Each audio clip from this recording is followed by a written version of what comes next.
साल विक्रम सम्वत 1779 पुस 27 गते गोर्खाका राजा नरभूपाल शाह र माता कौशल्यावतीका ज्येष्ठ सुपुत्रका रूपमा महान योद्धा पृथ्वीनारायण शाहको जन्म भएको थियो।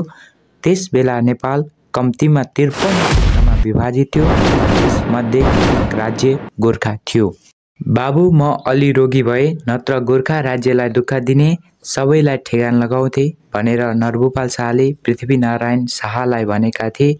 नेपाल एकीकरणको परिकल्पना नरभूपालको सपना थियो। 20 वर्षको उमेरमा राजा भएका पृथ्वीनारायण शाहले गोर्खाबाट नै नेपालको एकीकरण अभियान सुरु गरेका थिए। पृथ्वीनारायण शाह चन्द्रगिरीमा आइपुगेपछि नेपाल कुन हो भनी सोध्दा त्यो भातगाउँ हो, त्यो पाटन हो, त्यो काठमाडौँ हो भनी देशा र त्यहाँको सुन्दरता र समथर भाग देखेर उनले 3 सहरको राजा हुन पाए त हुँदो हो भन्ने मनमा सोचिसकेका थिए। उसै बेला ऊ दुवै जयसीले भने, हजुरको मनोकांक्षा अबिल्ला पुग्ला महाराज।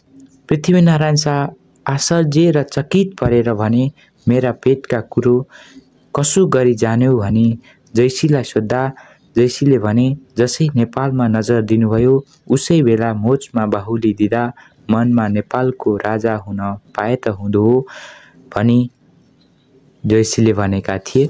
विश्वनगरची र बुढी आमाबाट पाएको अर्ती र कालु पाण्डे जस्ता कुशल सेनापतिको सल्लाहले काठमाडौँ उपत्यका आक्रमण गरी एकीकरणको महायात्रा विस्तार गरेका थिए।